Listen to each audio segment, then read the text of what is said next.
Hare Krishna. So, we're reading from the Ramayana, Chapter 1. This is a condensed version. The Ramayana is actually quite long. And it's retold by Rajagopalacharya from the American Gita Society.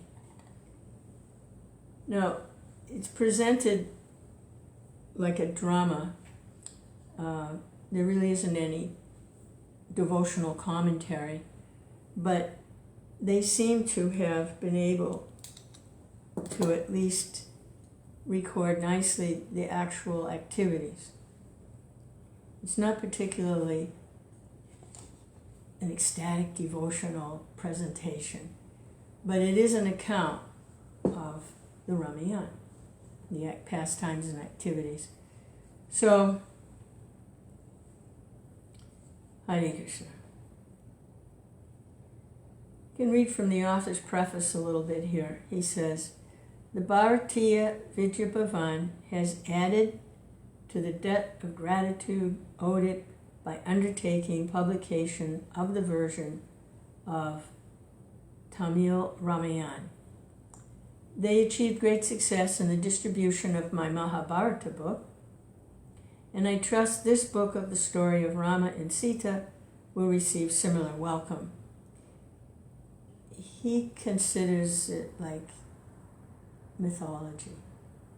I just put a warning out there. But he's done a good job of presenting the actual action. So, once again, I repeat my confession that in the evening of my busy life during a great and eventful period of Indian history, the writing of these two books wherein I have retold Mahabharata and Ramayana is, in my opinion, the best service I have rendered to my people. He considers it cultural. It's what holds Indian culture together. At any rate, they embody the best joy I have experienced, for in these two books I helped our great sages to speak to our dear men and women again in their own language, elevating their minds through the sorrows borne by Kunti, Kosala, Draupadi, and Sita.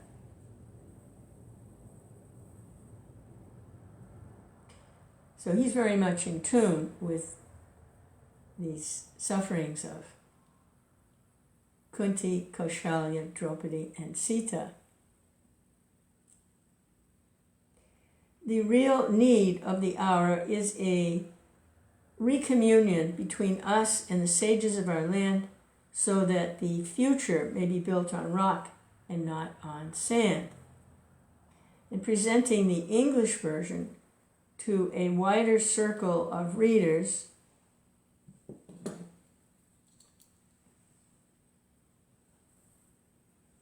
oh dear, neither of these work very well. Oh, I know what to do, just make it bigger. There we go. In presenting this English version to a wider circle of readers spread all over the world, I think I am presenting to them the people of Bharat just as they are, with all their virtues and their faults. Our classics really embody our national character in all its aspects, and it is well the world sees us as we really are, apart from what we wish to become. Ramayana is not a history or a biography. See, he thinks it's mythology. He says, it's a part of Hindu mythology. One cannot understand Hindu Dharma unless one knows Rama and Sita, Bharata, Lakshman, Ravana, Kumbhakarna, and Hanuman.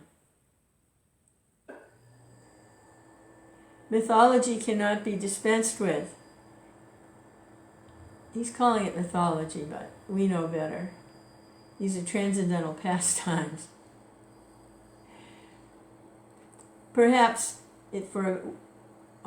he's doing this for a particular reason. I rather doubt that he thinks it's just mythology. But he's saying, philosophy alone, or rituals alone, or mythology alone cannot be sufficient. He doesn't understand these pastimes are absolute. They are sufficient.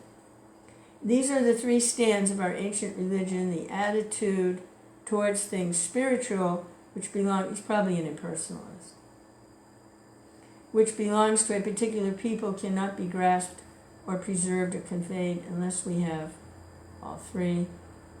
Anyway, he doesn't comment beyond this little preface. He doesn't interject all his blah blah, but it's interesting to see who this person is. The Bharati Vidyan Bhavan has achieved great work by the very wide distribution organized by it of my Ramayana and Mahabharata books, which seek to bring Valmiki and Vyas near to those who have no access to the unrivaled original classics. The characters and incidents of these two itihasas have come to be the raw material for the works of numerous poets and saints that came later to write dramas and sing poems and hymns to keep this nation on the straight path.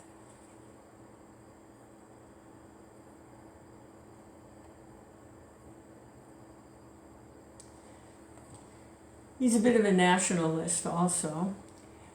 Our discourses have further played with them in order to entertain and instruct pious audiences, and not a few variations and additions have been made to the original. All the languages of India have the Ramayana and Mahabharata retold by their poets with additions and variations of their own. Okay, so he's trying to... It's the same problem Prabhupada ran into with the Bhagavad Gita. Everybody put their own ideas in. So he's trying to just straightforward give narration of the activities, the pastimes, according to him. They are the records of the mind and spirit of our forefathers who cared for the good ever so much more than for the pleasant, and who saw more of the mystery of life than we can do in our interminable pursuit for petty and illusory achievements on the material plane. We should be thankful to those who preserved for us these many century-old epics in spite of all the vicissitudes through which our nation passed since Vyas and Valmiki's time. Even the poets who wrote these epics in the original did not create, but built out of the inherited bricks of national memory, blah blah. Krishna, reading the Ramayana and Mahabharata, even in the form I have given them, we go back to live with our ancient forefathers and listen to their grand voice. Okay, so if there's any value in this at all, it is that he has preserved. He hasn't tried to change it. Let us keep in our minds the fact that it is the Ramayana and the Mahabharata that bind our vast numbers together as one people, despite caste, space, and language that seemingly divide them. Okay, so he's not that bad. So this is chapter 1, the conception. Shri Ram Jai Ram Jai Jai Ram, Shri Ram Jai Ram Jai Jai Ram, Shri Ram Jai Ram Jai Jai Ram, Shri Ram Jai Ram Jai Jai Ram, Shri Ram Jai Ram Sita Hanum Lakshman Hanuman, Lakshman Hanuman Jai Jai Ram. The conception. To the north of the Ganga was the great kingdom Kosala, made fertile by the river Sarayu. Its capital was Ayodhya, built by Manu, the famous ruler of the solar dynasty. From Valmiki's description of the capital Kosala, it is clear that ancient Ayodhya was not inferior to our modern cities. Even ancient India civilization had reached a great high level. This was a long time ago. King Dasaratha ruled the kingdom from the capital of Ayodhya.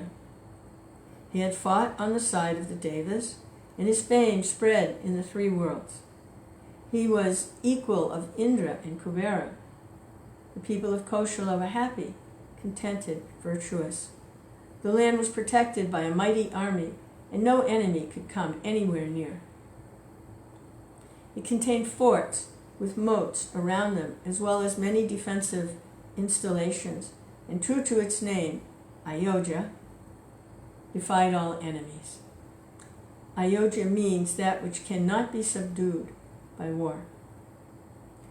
Dasaratha had 8 wise ministers ever ready to advise him and execute his orders. Great sages like Vashishta and Vamadev and their Brahmins taught the Dharma and performed rituals and sacrifices. Taxes were light, and punishment of crime was just and inflicted according to the capacity of the wrongdoer.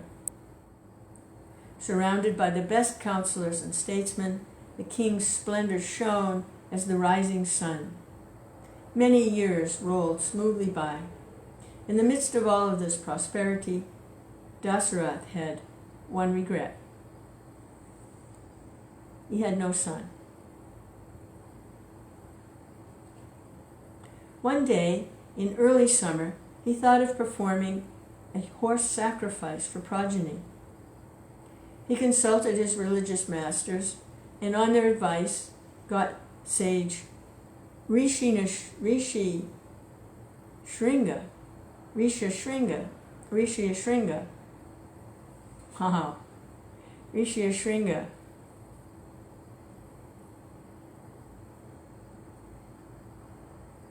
Where else does he appear? He appears other places too, Rishi Shringa. Does he appear in the Mahabharata, Rishi Shringa? I think so. To perform the yagna. The yagna was a grand affair, and the infights included many of the kings of the day. It was no easy thing to perform yagnas. The location and erection of the sacrificial platform had to be attended to in detail, strictly according to prescribed rules. There were experts whose guidance was sought in arranging things.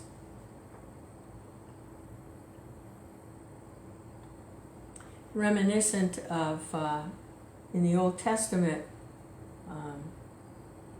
who was that king? Solomon. Wise, his kingdom was flourishing, and he built the temple according to very specific details. So here we are with Dasaratha. Hare Krishna.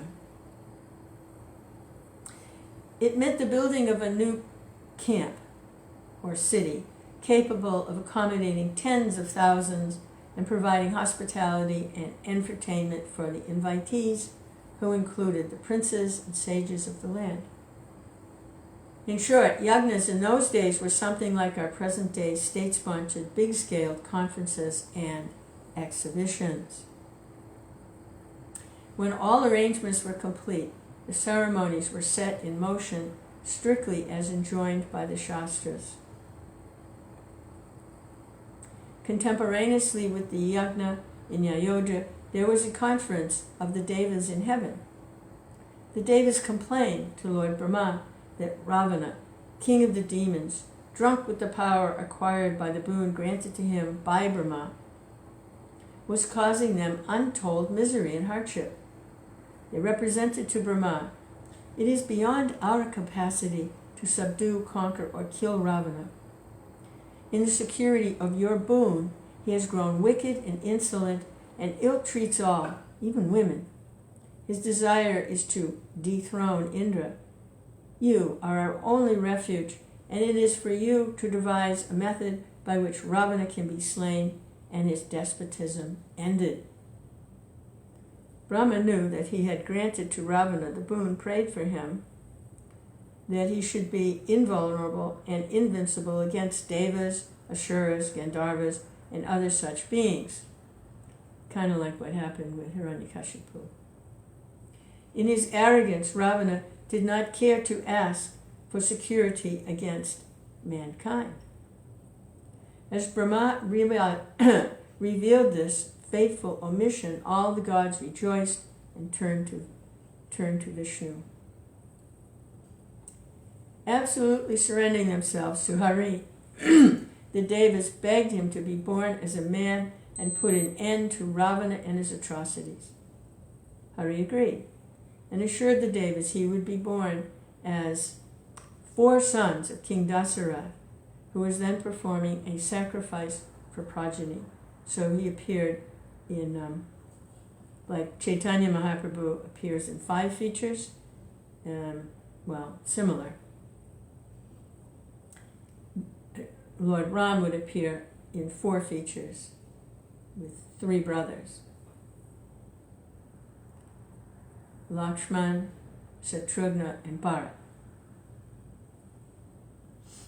As the ghee was poured into the fire and the flame shot up to meet it, from out of the flames came a majestic figure resplendent like the noonday sun, holding a bowl of gold. Calling King Dasaratha by his name, the figure said, "The Devas are pleased with you and are answering your prayer. Here is payasam, sent by the gods for your wives.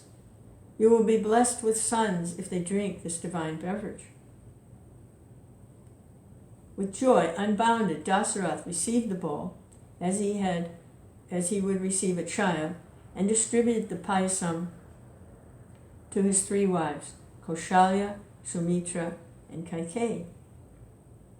He asked Kosala to drink a half of the payasam, and he gave a half of what remained to Sumitra.